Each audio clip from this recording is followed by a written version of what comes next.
ಸ್ಪರ್ಧಾ ಮಿತ್ರರೇ, ಇಂದಿನ ವಿಡಿಯೋದಲ್ಲಿ 6ನೇ ತರಗತಿ ಸಮಾಜ ವಿಜ್ಞಾನ ಪಠ್ಯಪುಸ್ತಕದ 3ನೇ ಅಧ್ಯಾಯ ನಮ್ಮ ಹೆಮ್ಮೆಯ ರಾಜ್ಯ ಕರ್ನಾಟಕ ಅನ್ನುವಂಥದ್ದು. ಇದರ ಒಂದು ಮುಖ್ಯಾಂಶವನ್ನು ಈ ವಿಡಿಯೋದಲ್ಲಿ ನೋಡೋಣ. ಅದಕ್ಕಿಂತ ಮೊದಲು ಒಂದು ಪಠ್ಯಾಂಶವನ್ನು ನಿಮಗೆ ತೋರಿಸ್ತಾ ಇದ್ದೀನಿ. ಇದಿಷ್ಟು ಅಧ್ಯಾಯ 3ರ ಪಠ್ಯಾಂಶ ಆಗಿರುತ್ತೆ. ಈ ಅಧ್ಯಾಯ 3ರ ಏನು ಕರ್ನಾಟಕ ರಾಜ್ಯ ಅನ್ನುವಂಥದ್ದೇನಿದೆ, ಆ ಕರ್ನಾಟಕ ರಾಜ್ಯವನ್ನು ಪ್ರಮುಖವಾಗಿ 4 ವಿಭಾಗಗಳನ್ನಾಗಿ ವಿಭಾಗ ಮಾಡ್ತಾರೆ. ಅದು ಕಂದಾಯ ವಿಭಾಗಗಳಾಗಿರ್ತವೆ. ಇದಿಷ್ಟರ ಒಂದು ಸಾರಾಂಶ ಅಥವಾ ಪ್ರಮುಖ ಅಂಶಗಳನ್ನು, ಪರೀಕ್ಷಾ ದೃಷ್ಟಿಯಿಂದ ಬರ್ತಕ್ಕಂತಹ ಪ್ರಮುಖ ಅಂಶಗಳನ್ನು ಇಂದಿನ ವಿಡಿಯೋದಲ್ಲಿ ನಾವು ನೋಡೋಣ. ಇದಿಷ್ಟು ಇನ್ನು ತುಂಬ ಇದೆ. ಇದಿಷ್ಟು ಒಂದು ಅಧ್ಯಾಯ 3ರ ಒಂದು ಪಠ್ಯಾಂಶ ಆಗಿರುತ್ತೆ. ಈಗ ನೇರವಾಗಿ ಪ್ರಮುಖ ಅಂಶಗಳಿಗೆ ಬರೋಣ. ಅದಕ್ಕೂ ಮುನ್ನ ಕರ್ನಾಟಕದ ಒಂದು ಚಾರಿತ್ರಿಕ ಹಿನ್ನೆಲೆಯ ಬಗ್ಗೆ ತಿಳ್ಕೊಳ್ಬೇಕಾಗುತ್ತೆ. ನಮ್ಮ ನಾಡು ಕರ್ನಾಟಕ ಅನ್ನುವಂಥದ್ದು ನಮ್ಮೆಲ್ಲರಿಗೂ ಗೊತ್ತಿದೆ. ನಮ್ಮ ರಾಜ್ಯಕ್ಕೆ ಸುಮಾರು 2000 ವರ್ಷಗಳ ಒಂದು ಇತಿಹಾಸ ಅನ್ನುವಂಥದ್ದು ನಮ್ಮ ರಾಜ್ಯಕ್ಕಿದೆ. ಅಲ್ಲದೆ ನಮ್ಮ ರಾಜ್ಯದ ಅನೇಕ ಭಾಗಗಳಲ್ಲಿ ಪ್ರಾಚೀನ ಶಿಲಾಯುಗದ ನೆಲೆಗಳು ಕಂಡುಬಂದಿದೆ ಅನ್ನುವಂಥದ್ದು ತಮ್ಮೆಲ್ಲರಿಗೆ ಈ ಹಿಂದಿನ ವಿಡಿಯೋದಲ್ಲಿ ತಿಳಿಸಲಾಗಿದೆ. ಈ ಅಧ್ಯಾಯದಲ್ಲಿ ನಮ್ಮ ರಾಜ್ಯದ 4 ವಿಭಾಗಗಳ ಬಗ್ಗೆ ಮತ್ತು ಅವುಗಳ ವಿಶೇಷತೆಗಳ ಬಗ್ಗೆ ತಿಳ್ಕೊಳ್ತಾ ಇದ್ದೀವಿ. ಬ್ರಿಟಿಷರ ಒಂದು ಆಡಳಿತ ಕಾಲದಲ್ಲಿ ವಿವಿಧ ಜಿಲ್ಲೆಗಳನ್ನು ರೂಪಿಸಲಾಗುತ್ತೆ. ಅನೇಕ ಸಂದರ್ಭಗಳಲ್ಲಿ ಜಿಲ್ಲಾ ಕೇಂದ್ರಗಳು ಅನ್ನುವಂಥದ್ದು ಬದಲಾಗಿದ್ದಾವೆ. ವಿಸ್ತೀರ್ಣದಲ್ಲಿ ಕೆಲವು ಜಿಲ್ಲೆಗಳು ಚಿಕ್ಕವಾಗಿವೆ ಮತ್ತು ಕೆಲವು ವಿಶಾಲವಾಗಿವೆ. ಇದು ಕರ್ನಾಟಕ ರಾಜ್ಯದ ಭೂಪಟ ಇಲ್ಲಿ ಕಾಣಿಸ್ತಾ ಇದೆ. 4 ಕಂದಾಯ ವಿಭಾಗಗಳು: ಬೆಳಗಾವಿ, ಕಲಬುರಗಿ, ಬೆಂಗಳೂರು ಮತ್ತು ಮೈಸೂರು ಅನ್ನುವಂಥದ್ದು ಈ 4 ಕಂದಾಯ ವಿಭಾಗಗಳು. ಇನ್ನು ಈ ಒಂದು ಪ್ರತಿಯೊಂದು ವಿಭಾಗದ ಒಂದು ವಿಶೇಷತೆಯನ್ನ ಈ ಒಂದು ವಿಡಿಯೋದಲ್ಲಿ ತಿಳ್ಕೊಳ್ತಾ ಹೋಗೋಣ. ಕರ್ನಾಟಕ ರಾಜ್ಯದ 4 ವಿಭಾಗಗಳು ಅಂದರೆ ಕಂದಾಯ ವಿಭಾಗಗಳು. ಅದರಲ್ಲಿ ಮೊದಲನೇದಾಗಿ ಕಲಬುರಗಿ ವಿಭಾಗ. ಈ ಕಲಬುರಗಿ ವಿಭಾಗದಲ್ಲಿ 7 ಜಿಲ್ಲೆಗಳನ್ನು ಕಾಣ್ತೀವಿ. ನಂತರ ಬೆಳಗಾವಿ ವಿಭಾಗ, ಇದರಲ್ಲಿ 7 ಜಿಲ್ಲೆಗಳು. ನಂತರ ಬೆಂಗಳೂರು ವಿಭಾಗ 9 ಜಿಲ್ಲೆಗಳು. ನಂತರ ಮೈಸೂರು ವಿಭಾಗ 8 ಜಿಲ್ಲೆಗಳು. ಒಟ್ಟು 31 ಜಿಲ್ಲೆಗಳನ್ನು ನಾವು ಕಾಣ್ತೀವಿ. ನಂತರ ಪ್ರತಿ ಜಿಲ್ಲೆಗೆ ಒಬ್ಬರು ಜಿಲ್ಲಾಧಿಕಾರಿಗಳು ಇರುತ್ತಾರೆ, ಅಂದರೆ ಡೆಪ್ಯೂಟಿ ಕಮಿಷನರ್ DC. ನಂತರ ವಿಭಾಗಕ್ಕೆ ಸಂಬಂಧಪಟ್ಟಂತೆ ವಿಭಾಗೀಯ ಅಧಿಕಾರಿಗಳು ಇರ್ತಾರೆ, ಅವರನ್ನ ಪ್ರಾದೇಶಿಕ ಆಯುಕ್ತರು ಅಂತಂದು ನಾವು ಕರಿತೀವಿ.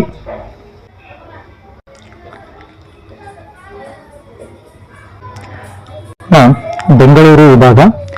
ಈ ಬೆಂಗಳೂರು ವಿಭಾಗದಲ್ಲಿ ಪ್ರಮುಖವಾಗಿ 9 ಜಿಲ್ಲೆಗಳು ಕಂಡುಬರ್ತವೆ. ಒಂದು ಬೆಂಗಳೂರು ನಗರ, ಬೆಂಗಳೂರು ಗ್ರಾಮಾಂತರ, ಕೋಲಾರ, ಚಿಕ್ಕಬಳ್ಳಾಪುರ, ರಾಮನಗರ, ತುಮಕೂರು, ಚಿತ್ರದುರ್ಗ, ದಾವಣಗೆರೆ, ಶಿವಮೊಗ್ಗ. ಇವು ಈ 9 ಜಿಲ್ಲೆಗಳು ಬೆಂಗಳೂರು ಕಂದಾಯ ವಿಭಾಗಕ್ಕೆ ಸೇರ್ತವೆ. ಈ ಒಂದು ವಿಭಾಗದಲ್ಲಿ ಅಂದರೆ ಈ ಒಂದು ಬೆಂಗಳೂರು ವಿಭಾಗ ಅನ್ನುವಂಥದ್ದೇನಿದೆ, ಇದು ಕರ್ನಾಟಕ ರಾಜ್ಯದ ದಕ್ಷಿಣ ಭಾಗದಲ್ಲಿ ನೆಲೆಗೊಂಡಿದೆ. ಬೆಂಗಳೂರು ವಿಭಾಗದ ಚಾರಿತ್ರಿಕ ಹಿನ್ನೆಲೆ, ಚರಿತ್ರೆಯ ಒಂದು ಹಿನ್ನೆಲೆಯನ್ನು ನೋಡೋಣ. ಈ ವಿಭಾಗದಲ್ಲಿ ಮೊದಲು ಆಳ್ವಿಕೆ ಮಾಡಿರ್ತಕ್ಕಂಥವ್ರಪ್ಪ ಅಂದರೆ ಕೋಲಾಲಪುರ, ಅಂದರೆ ಈಗಿನ ಕೋಲಾರವನ್ನು ರಾಜಧಾನಿಯನ್ನಾಗಿ ಮಾಡಿಕೊಂಡು ಗಂಗಮನೆತನದ ಅರಸರು ಅನ್ನುವಂಥವರು ಇಲ್ಲಿ ಆಳ್ವಿಕೆಯನ್ನು ಮಾಡ್ತಾರೆ. ತದನಂತರ ಅಂದರೆ ಗಂಗರ ನಂತರ ಚೋಳ, ಹೊಯ್ಸಳ, ವಿಜಯನಗರ, ಮರಾಠ, ಮೈಸೂರು ಒಡೆಯರು ಮತ್ತು ವಿಜಯಪುರದ ಆದಿಲ್ ಶಾಹಿ ಮನೆತನದ ಅರಸರ ಆಳ್ವಿಕೆಗೆ ಈ ಒಂದು ಬೆಂಗಳೂರು ವಿಭಾಗ ಅನ್ನುವಂಥದ್ದು ಒಳಪಟ್ಟಿರುತ್ತೆ. ನಂತರ ಪಾಳೆಗಾರರು ಆಳುತ್ತಿದ್ದ ಪ್ರದೇಶವನ್ನು ಪಾಳೆಪಟ್ಟು ಎನ್ನುತ್ತಿದ್ದರು. ಪಾಳೆಪಟ್ಟು ಎಂದರೇನು? ಪಾಳೆಗಾರರು ಆಳುತ್ತಿದ್ದ ಪ್ರದೇಶವನ್ನು ಪಾಳೆಪಟ್ಟು ಎನ್ನುತ್ತಿದ್ದರು. ನಂತರ ಪಾಳೆಗಾರರಿಗೆ ನಾಯಕರು ಎನ್ನುವಂತಹ ಹೆಸರಿತ್ತು. ಪಾಳೆಗಾರರು ವಿಜಯನಗರ ಅರಸರಿಗೆ ವಿಧೇಯರಾಗಿದ್ದರು ಅಥವಾ ಅವರ ಒಂದು ಸಾಮಂತರಾಗಿದ್ದರು. ಪಾಳೆಗಾರರು ಆಳುತ್ತಿದ್ದಂತಹ ಪ್ರದೇಶಗಳನ್ನು ಪಾಳೆಪಟ್ಟು ಅಂತ ಕರಿತಾ ಇದ್ರು. ಅಂತಹ ಪ್ರಮುಖ ಪಾಳೆಪಟ್ಟುಗಳು ಯಾವಪ್ಪ ಅಂತಂದ್ರೆ ಕೆಳದಿ, ಚಿತ್ರದುರ್ಗ, ಯಲಹಂಕ, ಚಿಕ್ಕಬಳ್ಳಾಪುರ. ಇನ್ನು ಕೆಲವು ಪಾಳೆಪಟ್ಟುಗಳನ್ನು ನಾವಲ್ಲಿ ಕಾಣಬಹುದು. ಇನ್ನು ಈ ಬೆಂಗಳೂರು ವಿಭಾಗದ ಪ್ರಾಕೃತಿಕ ಸಂಪನ್ಮೂಲ ಏನು ಅನ್ನುವಂಥದ್ದನ್ನು ನೋಡೋದಾದ್ರೆ, ಈ ವಿಭಾಗವು ಉಷ್ಣವಲಯದ ಮಾನ್ಸೂನ್ ವಾಯುಗುಣವನ್ನು ಹೊಂದಿದೆ. ಆದರೆ ಇಡೀ ಬೆಂಗಳೂರು ವಿಭಾಗ ಪೂರ್ತಿಯಾಗಿ ಈ ಒಂದು ಉಷ್ಣವಲಯದ ಮಾನ್ಸೂನ್ ವಾಯುಗುಣವನ್ನು ಹೊಂದಿರದೆ ಕೆಲವು ಜಿಲ್ಲೆಗಳಲ್ಲಿ ಕೆಲವು ಬದಲಾವಣೆಗಳನ್ನು ನಾವು ಕಾಣ್ತೀವಿ. ಯಾವುದರಲ್ಲಿ? ವಾಯುಗುಣದಲ್ಲಿ. ನಂತರ ಕೋಲಾರ ಜಿಲ್ಲೆ ಅತಿ ಉಷ್ಣವಲಯಕ್ಕೆ ಸೇರಿದ್ದರೆ ಈ ಬದಲಾವಣೆಗೆ ಉದಾಹರಣೆ ಅಂದರೆ ಬೆಂಗಳೂರು ವಿಭಾಗವು ಪ್ರಮುಖವಾಗಿ ಉಷ್ಣವಲಯದ ಮಾನ್ಸೂನ್ ವಾಯುಗುಣವನ್ನು ಹೊಂದಿರುತ್ತೆ. ಆದರೆ ಕೆಲವು ಜಿಲ್ಲೆಗಳಲ್ಲಿ, ಉದಾಹರಣೆಗೆ ಕೋಲಾರ ಜಿಲ್ಲೆ ಅತಿ ಉಷ್ಣವಲಯಕ್ಕೆ ಸೇರಿದ್ದರೆ ಶಿವಮೊಗ್ಗ ಜಿಲ್ಲೆಯು ಮಲೆನಾಡು ಪ್ರದೇಶವನ್ನ ಹೊಂದಿದ್ದು ಹೆಚ್ಚು ಮಳೆ ಪಡೆಯುತ್ತಿದೆ. ನಂತರ ಚಿತ್ರದುರ್ಗ ಅತಿ ಕಡಿಮೆ ಮಳೆ ಬೀಳುವಂತಹ ಒಂದು ಜಿಲ್ಲೆಯಾಗಿದೆ. ಈ ಒಂದು ವಿಭಾಗದಲ್ಲಿ, ಬೆಂಗಳೂರು ವಿಭಾಗದಲ್ಲಿ ಕಂಡುಬರ್ತಕ್ಕಂತಹ ಪ್ರಮುಖ ನದಿಗಳು ಉತ್ತರ ಪಿನಾಕಿನಿ, ದಕ್ಷಿಣ ಪಿನಾಕಿನಿ, ವೇದಾವತಿ, ಶಿಂಷಾ, ತುಂಗಭದ್ರಾ, ಶರಾವತಿ, ನಂತರ ವರದಾ. ಇವು ಬೆಂಗಳೂರು ವಿಭಾಗದಲ್ಲಿ ಕಂಡುಬರ್ತಕ್ಕಂಥ ಪ್ರಮುಖ ನದಿಗಳು. ಇನ್ನು ಈ ಶರಾವತಿ ಅನ್ನುವಂಥ ನದಿಯು ಪಶ್ಚಿಮ ದಿಕ್ಕಿಗೆ ಹರಿಯುವ ನದಿಯಾಗಿದ್ದು ಇದರಿಂದ ವಿಶ್ವವಿಖ್ಯಾತ ಜೋಗ ಜಲಪಾತ ಅನ್ನುವಂಥದ್ದು ನಿರ್ಮಾಣವಾಗಿರುತ್ತೆ. ನಂತರ ಮುತ್ಯಾಲಮಡು ಎಂಬ ಜಲಪಾತ ಬೆಂಗಳೂರು ನಗರ ಜಿಲ್ಲೆಯಲ್ಲಿದೆ. ಮುತ್ಯಾಲಮಡು ಎನ್ನುವಂತಹ ಜಲಪಾತ ಇಲ್ಲಿ ಕಂಡುಬರುತ್ತೆ. ಬೆಂಗಳೂರು ನಗರ ಜಿಲ್ಲೆಯಲ್ಲಿ ಮುತ್ಯಾಲಮಡು ಜಲಪಾತ ಅನ್ನುವಂಥದ್ದು ಕಂಡುಬರುತ್ತೆ. ನಂತರ ಗಾಜನೂರು ಅಣೆಕಟ್ಟೆ ಅಥವಾ ತುಂಗಾ ಅಣೆಕಟ್ಟೆ ಅನ್ನುವಂಥದ್ದು ಶಿವಮೊಗ್ಗ ಜಿಲ್ಲೆಯಲ್ಲಿದೆ. ನಂತರ ವೇದಾವತಿ ನದಿಗೆ ಅಡ್ಡಲಾಗಿ ಚಿತ್ರದುರ್ಗ ಜಿಲ್ಲೆಯ ಹಿರಿಯೂರು ತಾಲೂಕಿನಲ್ಲಿ ವಾಣಿ ವಿಲಾಸ ಸಾಗರ ಅಣೆಕಟ್ಟೆಯನ್ನ ನಿರ್ಮಾಣ ಮಾಡಲಾಗಿದೆ. ನಂತರ ಮಾರ್ಕೋನಹಳ್ಳಿ ಜಲಾಶಯ ಅನ್ನುವಂಥದ್ದು ತುಮಕೂರು ಜಿಲ್ಲೆಯ ಕುಣಿಗಲ್ ತಾಲೂಕಿನಲ್ಲಿದೆ. ನಂತರ ಈ ವಿಭಾಗದಲ್ಲಿ ಬರ್ತಕ್ಕಂತಹ ಕೋಲಾರ ಚಿನ್ನದ ಗಣಿಗೆ ಪ್ರಸಿದ್ಧವಾಗಿತ್ತು. ಆದರೆ ಅಲ್ಲಿನ ಚಿನ್ನದ ಅದಿರು ಈಗ ಪ್ರಸ್ತುತ ಮುಗಿದು ಹೋಗಿದೆ ಅನ್ನುವಂಥದ್ದನ್ನ ತಿಳ್ಕೊಳ್ಬೇಕು. ನಂತರ ಚಿತ್ರದುರ್ಗ ಮತ್ತು ತುಮಕೂರು ಜಿಲ್ಲೆಗಳಲ್ಲಿ ಕಬ್ಬಿಣದ ಅದಿರು ನಿಕ್ಷೇಪಗಳಿವೆ. ಚಿತ್ರದುರ್ಗದಲ್ಲಿ ತಾಮ್ರದ ಗಣಿ ಇದೆ. ನಂತರ ಈ ವಿಭಾಗಕ್ಕೆ ಸಂಬಂಧಪಟ್ಟಂತೆ ಅರಣ್ಯಗಳು, ವನ್ಯ ಪ್ರಾಣಿಗಳು, ರಾಷ್ಟ್ರೀಯ ಉದ್ಯಾನವನಗಳು ಯಾವಪ್ಪ ಅಂತಂದ್ರೆ ಸಹ್ಯಾದ್ರಿ ಪರ್ವತ ಶ್ರೇಣಿಯು ಶಿವಮೊಗ್ಗ ಜಿಲ್ಲೆಯ ಗಡಿ ಭಾಗದಲ್ಲಿ ಹಾದು ಹೋಗುತ್ತದೆ. ಈ ವಿಭಾಗದಲ್ಲಿರುವ ಅತಿ ಎತ್ತರದ ಬೆಟ್ಟವೆಂದರೆ ಚಿತ್ರದುರ್ಗ ಜಿಲ್ಲೆಯಲ್ಲಿರುವ ಹಾಲುರಾಮೇಶ್ವರ ಗುಡ್ಡ. ಬೆಂಗಳೂರು ವಿಭಾಗದಲ್ಲಿ ಕಂಡುಬರ್ತಕ್ಕಂಥ ಅತಿ ಎತ್ತರದ ಬೆಟ್ಟ ಅಂತಂದ್ರೆ ಚಿತ್ರದುರ್ಗ ಜಿಲ್ಲೆಯಲ್ಲಿರುವ ಹಾಲುರಾಮೇಶ್ವರ ಗುಡ್ಡ.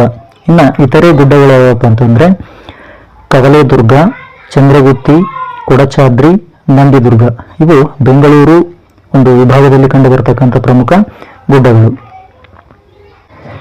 ಬೆಂಗಳೂರು ವಿಭಾಗದಲ್ಲಿ ಇರ್ತಕ್ಕಂಥ ಪ್ರಮುಖ ವನ್ಯಜೀವಿ ಧಾಮಗಳು ಯಾವಪ್ಪ ಅಂದ್ರೆ ಜೋಗಿಮಟ್ಟಿ ವನ್ಯಜೀವಿ ಧಾಮ ಚಿತ್ರದುರ್ಗ, ಬನ್ನೇರುಘಟ್ಟ ರಾಷ್ಟ್ರೀಯ ಉದ್ಯಾನವನ ಬೆಂಗಳೂರು ನಗರ ಜಿಲ್ಲೆ, ಭದ್ರಾ ವನ್ಯಜೀವಿ ಧಾಮ ಶಿವಮೊಗ್ಗ ಜಿಲ್ಲೆ, ಶರಾವತಿ ವನ್ಯಜೀವಿ ಧಾಮ ಶಿವಮೊಗ್ಗ ಜಿಲ್ಲೆ, ಶೆಟ್ಟಿಹಳ್ಳಿ ವನ್ಯಜೀವಿ ಧಾಮ ಶಿವಮೊಗ್ಗ ಜಿಲ್ಲೆ, ಗೊರವಿ ಪಕ್ಷಿಧಾಮ ಶಿವಮೊಗ್ಗ ಜಿಲ್ಲೆ, ಮಂಡಗದ್ದೆ ಪಕ್ಷಿಧಾಮ ಶಿವಮೊಗ್ಗ ಜಿಲ್ಲೆ, ಕಗ್ಗಡಲು ಪಕ್ಷಿಧಾಮ ತುಮಕೂರು ಜಿಲ್ಲೆ, ರಾಮದೇವರ ಬೆಟ್ಟ ರಣಹದ್ದು ಇದು ಒಂದು ಸಂರಕ್ಷಣಾ ಧಾಮ, ಇದು ರಾಮನಗರದಲ್ಲಿದೆ, ಜಯಮಂಗಲಿ ಕೃಷ್ಣಮೃಗ ವನ್ಯಧಾಮ ತುಮಕೂರು ಜಿಲ್ಲೆ. ಬೆಂಗಳೂರು ವಿಭಾಗಕ್ಕೆ ಸಂಬಂಧಪಟ್ಟಂತೆ ಕೃಷಿ ಮತ್ತು ಉದ್ದಿಮೆಗಳ ಬೆಳವಣಿಗೆಯ ಒಂದು ಪ್ರಮುಖ ಅಂಶಗಳು. ಈ ವಿಭಾಗದಲ್ಲಿ ಹೆಚ್ಚು ಒಣಭೂಮಿ ಬೇಸಾಯ ಅನ್ನುವಂಥದ್ದನ್ನು ನಾವು ಕಾಣ್ತೀವಿ. ಇಲ್ಲಿ ಪ್ರಮುಖ ಬೆಳೆಗಳಾಗಿ ರಾಗಿ, ಮೆಕ್ಕೆಜೋಳ, ಭತ್ತ, ಕಡಲೆಕಾಯಿ, ಬೇಳೆಕಾಳು ಮುಂತಾದ ಬೆಳೆಗಳನ್ನು ಬೆಳೀತಾರೆ. ಇನ್ನು ವಾಣಿಜ್ಯ ಬೆಳೆಗಳು ಅಂತಂದ್ರೆ ತೆಂಗಿನಕಾಯಿ, ಅಡಿಕೆ, ಹತ್ತಿ, ಕಬ್ಬು ಇವು ವಾಣಿಜ್ಯ ಬೆಳೆಗಳು. ಇನ್ನು ಉದ್ಯಮದ ವಿಷಯಕ್ಕೆ ಬಂದಾಗ ರಾಜ್ಯದ ಕೈಗಾರಿಕಾ ವಲಯದ ನಿರ್ಮಾತೃ ಸರ್ ಎಂ ವಿಶ್ವೇಶ್ವರಯ್ಯನವರು ನಾಲ್ವಡಿ ಕೃಷ್ಣರಾಜ ಒಡೆಯರ ಮುಂದಾಲೋಚನೆಗಳನ್ನು ಕಾರ್ಯರೂಪಕ್ಕಿಳಿಸಿದರು. ಅಂದರೆ ಏನು ಮೈಸೂರು ಸಂಸ್ಥಾನದ ಒಂದು ಅಭಿವೃದ್ಧಿಗಾಗಿ ಉದ್ಯಮಿಗಳಿಗೆ ಸಂಬಂಧಪಟ್ಟಂತೆ ಯಾವೆಲ್ಲ ಯೋಜನೆಗಳನ್ನು ನಾಲ್ವಡಿ ಕೃಷ್ಣರಾಜರು ಹಮ್ಮಿಕೊಂಡಿದ್ರು ಅವುಗಳನ್ನು ಕಾರ್ಯರೂಪಕ್ಕೆ ಇಳಿಸಿರ್ತಕ್ಕಂಥವರು ಸರ್ ಎಂ ವಿಶ್ವೇಶ್ವರಯ್ಯನವರು. ಅವರನ್ನ ಅಂದ್ರೆ ಸರ್ ಎಂ ವಿಶ್ವೇಶ್ವರಯ್ಯನವರನ್ನ ಕೈಗಾರಿಕಾ ವಲಯದ ನಿರ್ಮಾತೃ ಅಂತಂದೇಳಿ ಕರಿತೀವಿ. ನಂತರ ಶಿವಮೊಗ್ಗ ಜಿಲ್ಲೆಯ ಭದ್ರಾವತಿಯಲ್ಲಿ ಕಬ್ಬಿಣ ಮತ್ತು ಉಕ್ಕು ಕಾರ್ಖಾನೆ ಇದೆ. ಇದನ್ನ ಸಾಮಾನ್ಯ ಶಕ 1923ರಲ್ಲಿ ಸ್ಥಾಪಿಸಲಾಗುತ್ತೆ. ಇದನ್ನು ಇಂದು ವಿಶ್ವೇಶ್ವರಯ್ಯ ಕಬ್ಬಿಣ ಮತ್ತು ಉಕ್ಕು ಕಾರ್ಖಾನೆ ನಿಯಮಿತ ಅಂತಂದೇಳಿ ಕರಿತೀವಿ. ವಿಶ್ವೇಶ್ವರಯ್ಯ ಕಬ್ಬಿಣ ಮತ್ತು ಉಕ್ಕು ಕಾರ್ಖಾನೆ ನಿಯಮಿತ ಎಲ್ಲಿ ಕಂಡುಬರುತ್ತೆ? ಶಿವಮೊಗ್ಗ ಜಿಲ್ಲೆಯ ಭದ್ರಾವತಿಯಲ್ಲಿ ಕಂಡುಬರುತ್ತೆ. ಇದು ಸ್ಥಾಪನೆಯಾದಂತಹ ವರ್ಷ 1923.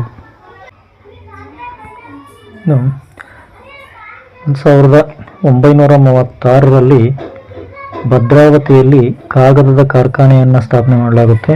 ನಂತರ ಅದೇ ಭದ್ರಾವತಿಯಲ್ಲಿ ರಾಜ್ಯದ ಮೊದಲ ಸಿಮೆಂಟ್ ಕಾರ್ಖಾನೆಯನ್ನು ಸ್ಥಾಪನೆ ಮಾಡಲಾಗುತ್ತದೆ.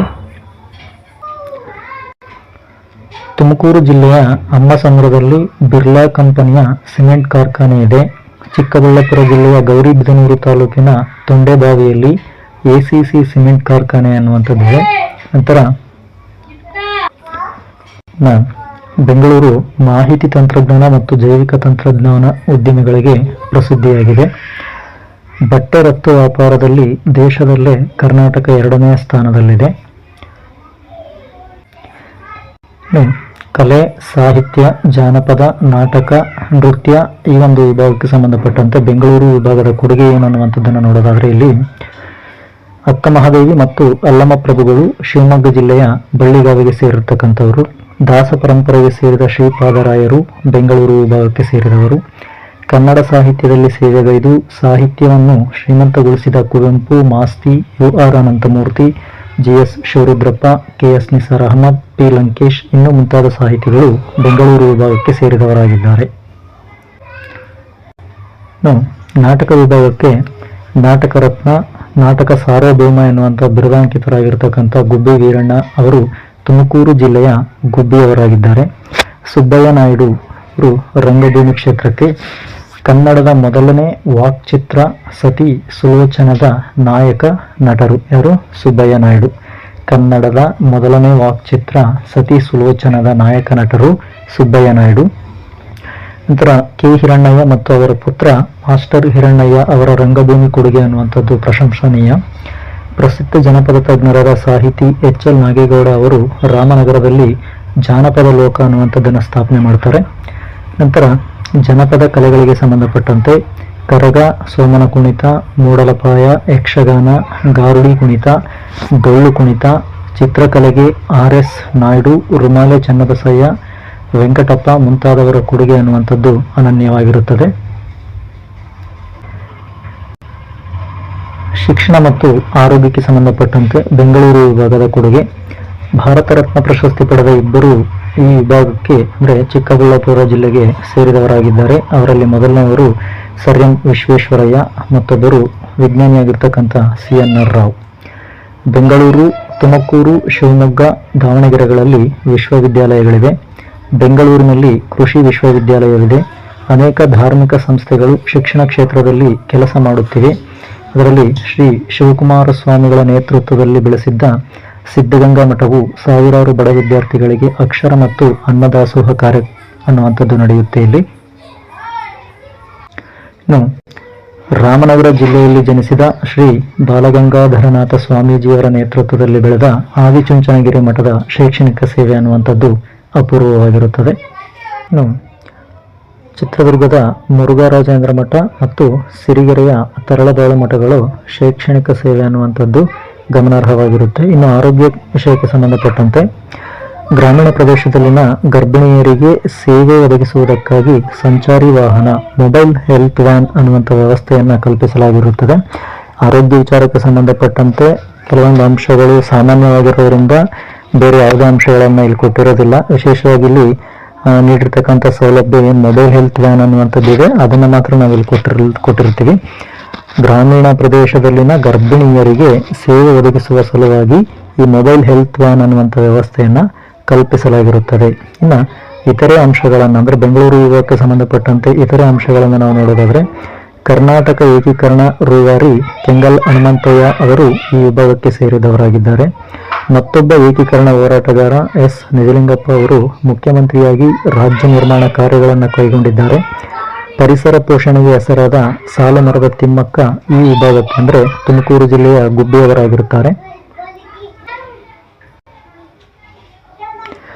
ಇನ್ನು ಕ್ರಿಕೆಟಿಗರಾಗಿರ್ತಕ್ಕಂತಹ ಅನಿಲ್ ಕುಂಬ್ಳೆಯವರು ಇದೇ ವಿಭಾಗಕ್ಕೆ ಅಂದರೆ ಬೆಂಗಳೂರಿಗೆ ಸೇರಿದವರಾಗಿರ್ತಾರೆ. ಯೋಗ ಕ್ಷೇತ್ರದಲ್ಲಿ ಸಾಧನೆ ಮಾಡಿರುವ BKS ಅಯ್ಯಂಗಾರ್ ಮತ್ತು ಮಲ್ಲಾಡಿಹಳ್ಳಿ ಶ್ರೀ ರಾಘವೇಂದ್ರ ಸ್ವಾಮೀಜಿಯವರು ಈ ವಿಭಾಗಕ್ಕೆ ಸೇರಿದವರಾಗಿರ್ತಾರೆ. ಇನ್ನು ಸ್ವಾತಂತ್ರ್ಯ ಹೋರಾಟಗಾರರು ಹೆಸರುಗಳನ್ನು ನಾವು ನೋಡೋದಾದರೆ ಬೆಂಗಳೂರು ವಿಭಾಗಕ್ಕೆ ಸಂಬಂಧಪಟ್ಟಂತೆ KC Reddy, Kengal Hanumanthaiah, S Nijalingappa, Kadidalu Manjappa, ತೀತಾ Sharma, HS Doreswamy, ಭಗೀರಥಮ್ಮ ಇವರು ಪ್ರಮುಖ ಸ್ವಾತಂತ್ರ್ಯ ಹೋರಾಟಗಾರರಾಗಿರ್ತಾರೆ.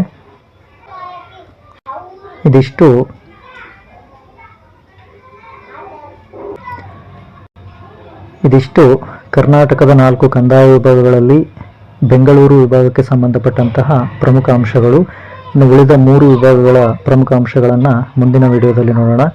ವಿಡಿಯೋ ಇಷ್ಟ ಆದರೆ ದಯವಿಟ್ಟು ಲೈಕ್ ಮಾಡಿ, ಶೇರ್ ಮಾಡಿ, ಸಬ್ಸ್ಕ್ರೈಬ್ ಮಾಡಿ ಎಂದು ಕೇಳಿಕೊಳ್ಳುತ್ತಾ ವೀಕ್ಷಿಸಿದ್ದಕ್ಕಾಗಿ ಧನ್ಯವಾದಗಳು.